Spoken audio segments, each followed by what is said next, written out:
Hello, welcome to Locked on Sharks, the premier hockey podcast of your favorite team in the Bay Area. And on today's episode, we're going to continue our Get to Know the Enemy series and look through all the teams in the Pacific to start getting ready for the 2022-2023 season. And we finish off our tour through Canada by stopping in Edmonton and seeing what's going on in Oilers Nation. So all that and more on today's episode of Locked on Sharks. You're Locked on Sharks, your daily podcast on the San Jose Sharks.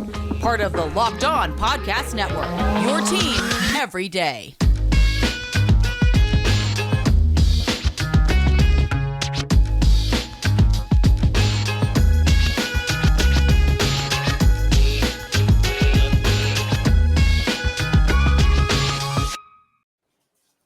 I'm your host, JD Young, contributor at Fear the Fin and San Jose Hockey Now. I want to, of course, thank you guys for making us your first listen. We're free and available wherever you get podcasts. And, of course, you can subscribe on YouTube. And today's episode is brought to you by BetOnline.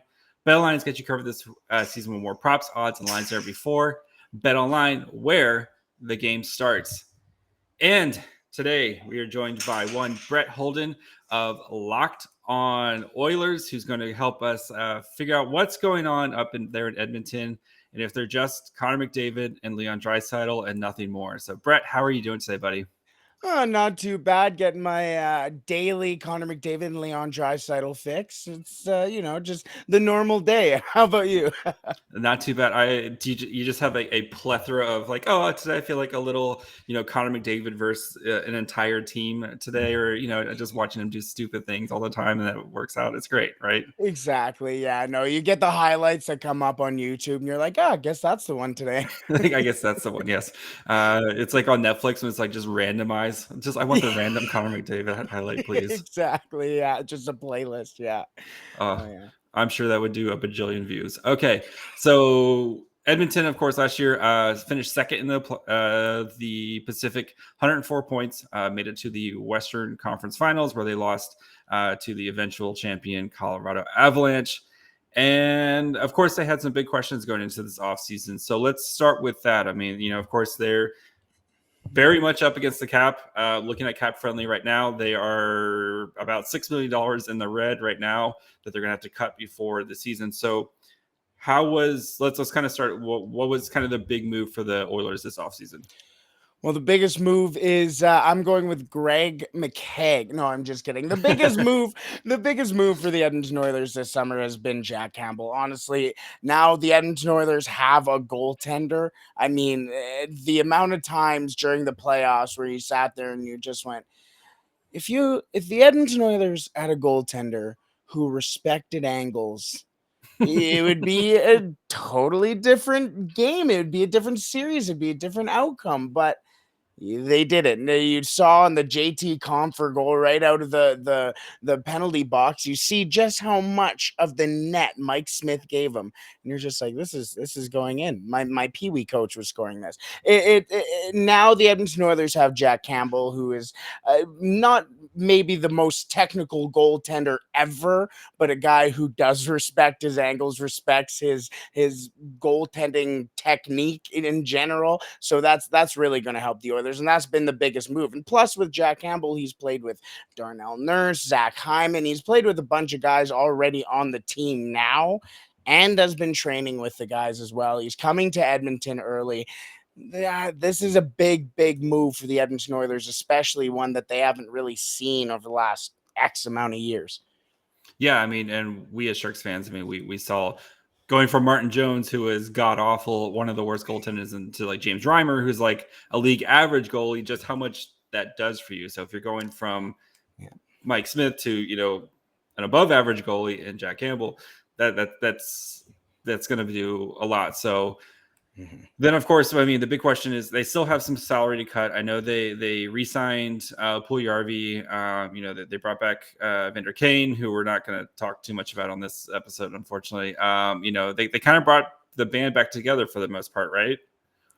Well, yeah, exactly. I mean, there was a lot of conversation on if Puljujärvi was going to be out, if he was going to be in. If he was in, how much are you going to be giving him? Is he going to be a top 6 guy? Is he going to be a top 9 guy? There's a lot of questions around there. Now, like you mentioned, the Edmonton Oilers are against the cap a little bit. So now the question is, was that a sign and trade with Puljujärvi? Now we're down the road. And now you're sitting there going, probably not.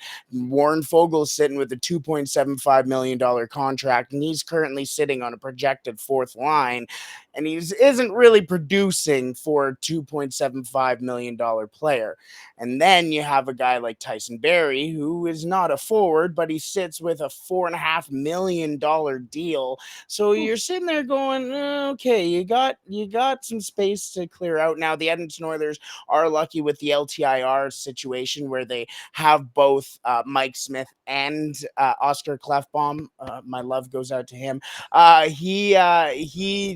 The Edmonton Oilers have cap space in that regard, but now they're about, I believe, 2.7 or so over. So now they have to go and make a move. And what happens now? So that's kind of the biggest question mark, or the biggest what now for the Edmonton Oilers. Is it Puljujärvi? Is it Fogel? Is it Barrie? Is it some sort of lever that Kenny Holland can pull in order for them to get extra cap space and just maybe swing in a Phil Kessel or a PK Subban, whatever that may be, or just to get cap compliant? They also have to re-sign Ryan McLeod as well still. So still work to be done for the Oilers, and it depends on who's the next one out. Yeah, I mean, that's looking at up and down cap friendly, it's like, well, you can't move there's all the guys that could like save you money. You don't want to move those guys because those are key pieces. So yeah, you guys, it's going to be interesting. I think a lot of teams are going to be kind of in the same spot too, especially like the Sharks themselves, where they have 3 goalies right now. I think they're kind of waiting for training camp to get going and stuff. So I assume that means Stuart Skinner, who the Sharks did see, he got his nice shutout, I believe, against the Sharks and hit like one of his first games. He's going to be the backup for backing up behind Campbell. Yes, he will be. Good old Edmonton kid, Southside Athletic Club kid. He's going to be the guy, and a lot of people are really excited about him too. The thing too with Skinner is that the question marks for the Edmonton Oilers goaltending depth as well has always been there, and Stuart Skinner has just always been the constant top goaltender for the Oilers. So now is his time to shine. It seems like it's going to be a 60-30 split between him and, or 60-20 split. I'm not good at math. 60-22, somewhere like there that. We go. Yes. Yeah. But it seems like it'll be somewhere around there. Yeah. All right. Before we continue with our Get to Know the Enemy series and kind of look at some of the big questions heading into training camp for the Oilers, let's take a quick break. Talk to you guys, of course, about our friends over at BetOnline. You guys know BetOnline is the fastest and easiest way to check in all your betting needs. Find all your favorite sports, events, #1 online source for odds, lines, and games, and more. You can find reviews and news for every league, including Major League Baseball, NFL, NBA, NHL, combat sports, esports, even golf. They've got you covered right now for preseason football. If you're a real degenerate and want to gamble on that, Godspeed. BetOnline continues to be the top online resource for all your favorite sports wagering information, from live in-game betting, scores, and podcasts. They've got you covered. So head over to their website today or use your mobile device to learn more about the action happening now. BetOnline, where the game starts. All right. So Edmonton is kind of in one of those like cup or bust modes, type of situations where it's, this kind of feels like the culmination of all that hard work. And we saw this with the Avs, where you're kind of building and building and building, and it finally paid off last year. And, it feels like this is going to be the year, or else you have to start ripping this thing apart here soon, because you can't afford to keep paying these contracts. So heading into this season, I mean, is that the biggest question for them? Is what can they do to get themselves ready to try to win a cup this year? Yeah, basically, it is basically maybe not cup or bust this season, but for the next 4 seasons, basically until Connor McDavid's contract runs out here. The Edmonton Oilers and Connor McDavid have about 3 years left on his deal, or 4 years, excuse me, left on his deal. 3 on Leon's, and now you see the deals as well. We weren't going to mention Kane, but Kane's contract is 4 years going up to Connor McDavid's deal. Brett Kulak, who re-signed, goes 4 years, also goes up to that deal. Jack Campbell goes 5 years, that extra year just after as well. Zach Hyman goes 7, a couple of years just past. So everything kind of goes to that last year of Connor McDavid. And so now you're seeing the stockpiling of the picks. The Edmonton Oilers, or of the players, excuse me. The Oilers have basically 2 top lines in top, 1A, 1B lines for the top 6. And that's really what the Edmonton Oilers are really trying to stock up for is, that Stanley Cup within the next 4 years for sure. I mean, like you said, they went to the Western Conference Finals. Naturally, the next step is the Stanley Cup Finals, but you got to win a game first in the Western Conference Finals. Is there? It kind of feels like there's really not too much in actual training camp battles for this team. It feels like everything's pretty well set, right? I mean, maybe the bottom 6 kind of rotating here, some of the defense, but I mean that it feels that almost set. Yeah, no. The thing will be is who leaves to make that cap space, because if it's Tyson Barrie, well, now that's a very big piece to lose. One of the biggest point distributors, I guess, from the back end over the last few years is Tyson Barrie. That's not an easy replacement to find. Yes, the Edmonton Oilers are probably going to have a guy like Philip Broberg come in. You saw guys like Marcus Niemelainen come into the lineup for the Edmonton Oilers sometimes, and he did pretty well. But there seems to be a name that keeps coming up here, and this was one of the names that I was going to keep tucked away for a little bit, but you brought up a good point here is the position battle, and that is that 7th, 6th defenseman for the Edmonton Oilers. Seems like Slater Koekkoek's going to be potentially back. Is he a guy who's going to be 7th round or 7th guy? No, not necessarily, and especially with the insecurity or inconsistency, I guess, from Slater Koekkoek. The name that's really been tossed around within the organization is Vincent Desharnais. Now, I don't blame you for not knowing Vincent Desharnais. He was a 7th round draft pick by the Edmonton Oilers in 2016. That was the same year they picked Jesse Puljujarvi. So that tells you how long this kid's been marinating. He's like 26 years old already, 25. He was picked as an overager. He went to college, signed an AHL deal, and I'm going to say this once. I'm going to pause for dramatic effect and then bring it back together. He is 6'7", 230 pounds. Woo! That's a big boy. Yeah, 6'7", 230 pounds. He's a big defenseman. He came back and really worked on his 5-on-5 and penalty killing. Well, guess who he really worked on that with? Jay Woodcroft and Dave Manson. Those are the 2 guys who are really running the Edmonton Oilers right now, and those are the 2 guys who are really pumping his name. So I think Vincent Desharnais is going to get a very, very long look in training camp. That's good. Yeah, I mean, the Sharks they drafted someone this year, Eli Barnett, who's like 6'6", and he plays it for the Victoria Grizzlies, and he's heading to his college route.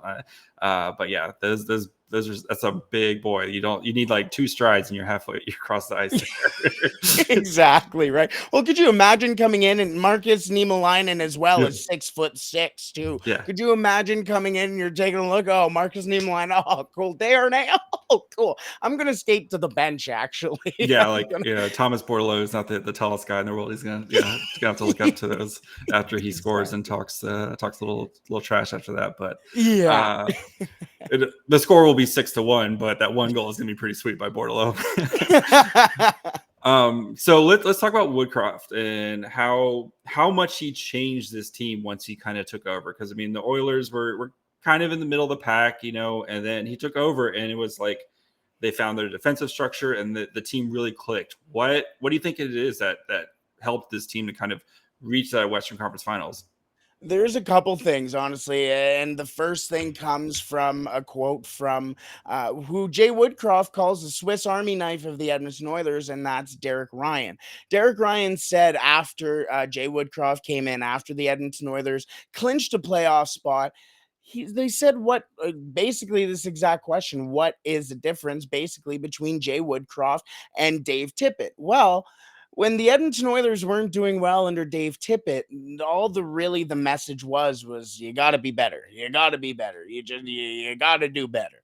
Well, no kidding. We're losing games. We're not doing it because we're playing well. What are we doing wrong that the other team is taking advantage of? Well, Jay Woodcroft came in and said, okay, listen, Derek Ryan, you're not Connor McDavid. You're not scoring 50 goals. You're not scoring 30 goals. You're hardly scoring 10. But that's okay. That's not the player you are. So let's put you in a position that will actually help you and the team succeed. He saw that in guys like Ryan McLeod, who he had worked with in Bakersfield as well. Put him on the penalty kill when Dave Tippett would not put him on the penalty kill, and made Ryan McLeod a full 200-foot player.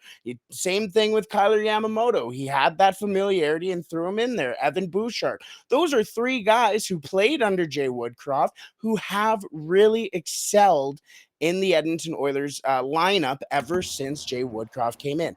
Plus, on top of it, now they're running a whole new system in 11-7 with, the 11 forwards and 7 defensemen, and it kind of runs a little bit more fluid. Now you can get Connor McDavid out a little bit more. Now you can get Leon Draisaitl out a little bit more. You don't need to do that? Okay, sounds good. I'm going to throw out a couple of guys who's going to kill the play defensively and move the puck forward, like a guy like Ryan McLeod, a Dylan Holloway, a Jesse Puljujärvi, a Devin Shore, a Matthias Janmark now. He really forces that new type of fluid, fast type of game. It's almost like a lacrosse game almost, or lacrosse change for Jay Woodcroft and the Edmonton Oilers. It's quite interesting to see, to be honest. Gotcha. All right. What's this team's biggest strength? This is just Connor McDavid scoring a bajillion goals. Yeah, basically. Their biggest strength, and what's their biggest weakness? Biggest strength has to be the top six. I kind of referred to it earlier as 2 top lines. The Edmonton Oilers have a line 1A and a line 1B.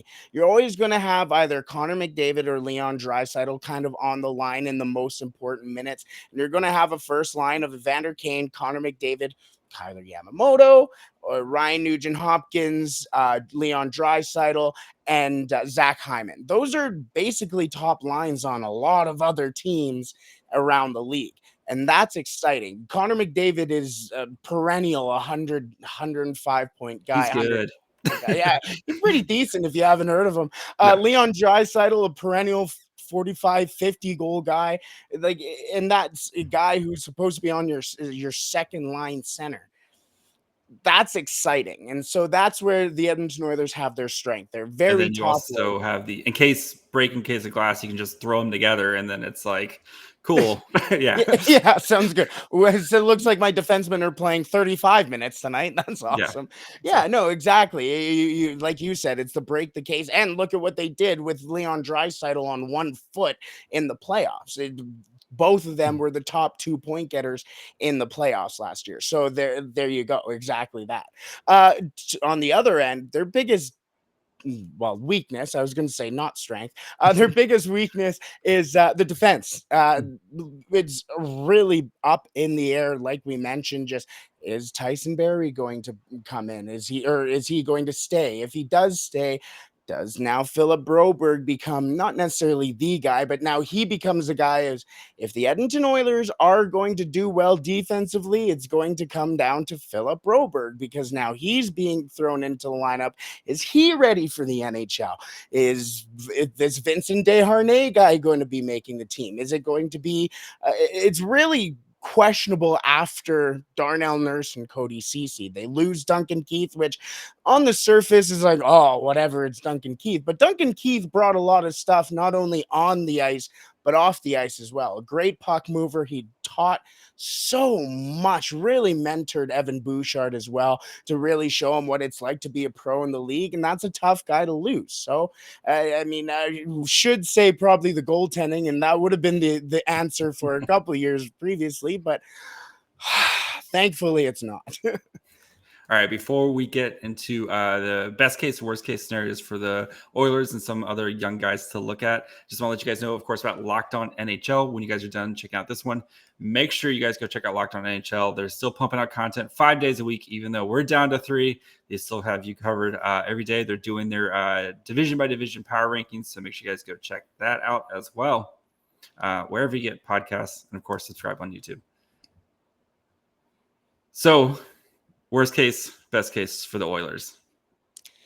Worst case, I'll start with worst case because hopefully it's the least likely.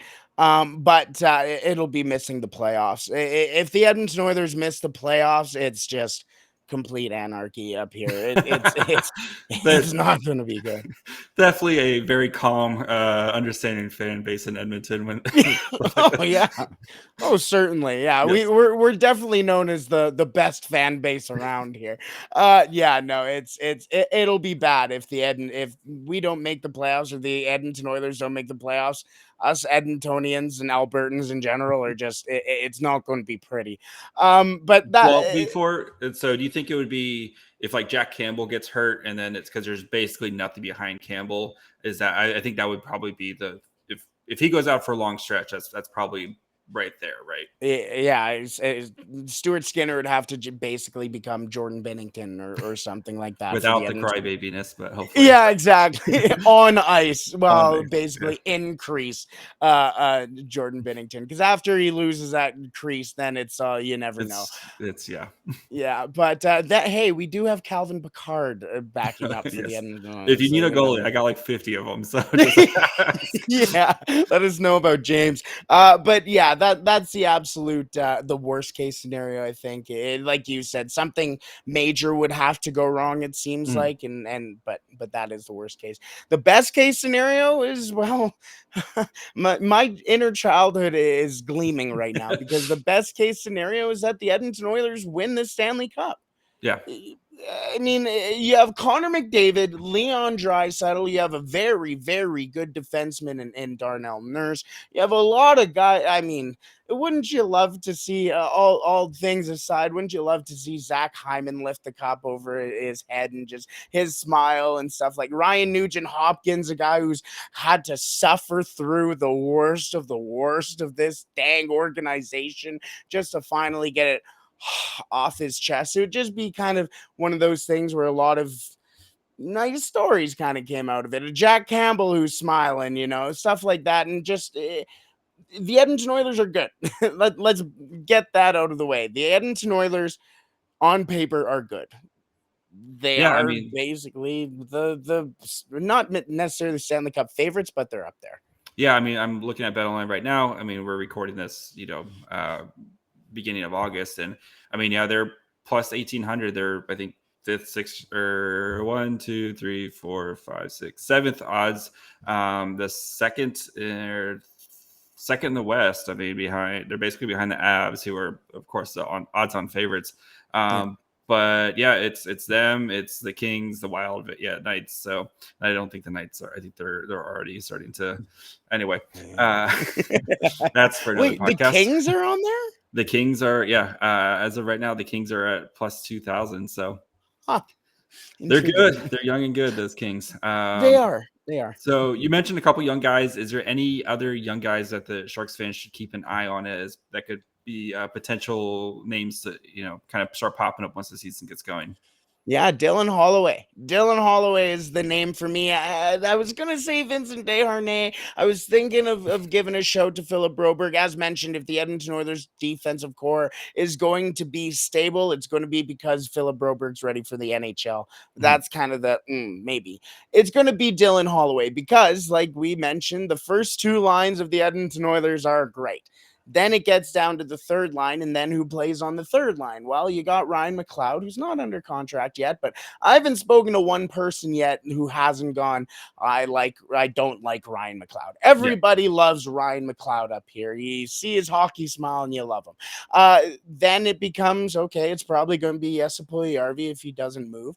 And then who? Well, Dylan Holloway, who's played a couple minutes, a swift couple of minutes in Game 4 of the Western Conference Final against the Colorado Avalanche. And a lot of Oilers fans were not happy about it because everybody wanted Dylan Holloway in the lineup. He brings a lot of speed. He's a fantastic skater. He can hit. He can shoot the puck. He can play a full 200-foot game. And he's only 20 years old. There's a lot to like about Dylan Holloway. He really fits the Edmonton Oilers mold of playing fast and playing hard, and it's really exciting. He's going to be potentially one of the stories of the season for the Edmonton Oilers. Hopefully it doesn't turn into a Tyler Benson type situation, but I don't even want to get into that. Yeah, I mean, especially when you have so much money tied up in McDavid and Draisaitl, you need these guys who are on these rookie deals or on these low contracts to outperform, and again, when you're having to play behind Draisaitl and McDavid, it kind of eases things up for you a little bit too. So that's good to know. Who do you think is the wild card player for the Oilers next year? So the guy who's like kind of the make or break guy for them, you think? I guess I mentioned his name now, but it's Philip Broberg. It's got to be Philip Broberg. If he's NHL ready, and if he's the player, not even half the player, but if he's the player that Jay Woodcroft and the Edmonton Oilers organization keep pumping him up to be, he's going to be special. And he's going to be very, very good. And the thing is whether or not he is NHL ready. He's played and marinated down in the AHL for a little bit. He came off an injury last year, so makes sense. But he's a big body. He can skate. He can command the ice. If the Edmonton Oilers defense, like we mentioned, is going to be solid and going to be in a place where the Edmonton Oilers can win games and steal games because of defensive, not necessarily lapses, but recovering from those defensive lapses, it's going to be because Philip Broberg instills that confidence within the team. He can hit as well, along with his very solid frame. So it's Philip Broberg for me, another young name as well. All right. Where do the Oilers finish in the Pacific? Number one, baby. Yeah. Number one. I normally you throw that out there and you're like, it's the fandom, Calgary didn't get any better. Exactly. Calgary didn't get any better. The LA Kings, as you mentioned, young, good team, but not better than the Edmonton Oilers. The Golden Knights are... Who knows, buddy? yeah. The Vancouver Canucks are they got better, but they're not going to be better than the Edmonton Oilers. We know about the Sharks as well. I think I don't mind the Sharks. They're going to be the worst. They're going to be the worst team in the Pacific, and I think they're going to be one of the 5 worst teams in the NHL next year. I've already. Oh wow! Yeah, not the first time I've said this, but yeah, they are. Yeah. I tried. No, it's fine. It's fine. I'd rather. I have my eyes on my own version of Connor McDavid, and his name is Connor Bedard, and I am ready. I'm ready for Eklund to just be slinging passes to Bedard for the next 15 years. But I dig it. So, but yeah, I mean, I agree with you there. I think this is Edmonton's division to lose. You have the 2 best players in the division by far, and if Campbell can kind of help to kind of make the goalie an actual goalie, the goalie situation, if they can actually if he can be a real goalie, I think that's going to do wonders, and it's going to make your defense help kind of cover for the deficiencies in the defense there. So, and I'm with you there. Calgary, they took a step back. I think they're probably still in a playoff hunt. I think the Kings are going to be a playoff team, but there's probably still another year away before they're really kind of contending. The Golden Knights, I think it's the beginning of the end, which I claimed last year, and Knights fans laughed at me, and I was like, "Hey, I've seen this story before in San Jose. It's literally the exact same thing that's going on." But like all the other teams, the Kraken are going to be much better. The Pacific's going to be fun this year. It's going to be way better. Yeah. When you have Wright and Beniers to start your franchise, that's pretty solid. I'm excited about the Kraken. They're going to be an interesting. I'm really excited to see Matty Beniers for a full season as well. I love Matt. Other than Eklund, Matty Beniers was like my favorite player in that draft. So I'm really excited. I'm excited for him. And then getting Shane Wright at number 4 was ridiculous. So yeah. Crazy, literally crazy. You're sitting there going, is he going to keep going? What? Yeah. So, Yeah. Brett, where can the people find you? You can find me personally at the Real Holden 40 on all social medias, but you don't care about me. You care about the Oilers, and you can find Locked On Oilers on Twitter at Locked On Oilers, exactly how it sounds, and on YouTube as well. If you haven't subscribed yet onto our YouTube, it's just Locked On Oilers. You can find us there, and our podcast is free and available wherever you find your podcasts and whatever. I always hear people like list off a whole bunch of them. I don't know what podcasting platforms there are. Just whatever podcasting They're platform all you there. use, Yes. it's right there. Yeah, Locked On Oilers. That's where you can find me. And of course, you can find the Sharks at Locked On Sharks on Twitter, Facebook, and Instagram, wherever you get podcasts like Apple, Spotify, and Odyssey. Go listen there. YouTube as well. Please subscribe if you haven't done already. And then you can find me on Twitter at MyFryhole. Make sure you guys go check out the Locked On NHL show. And we'll be back next week. I have Sharks goalie prospect Mason Bopet next week. So make sure you guys check that out. Bye, friends.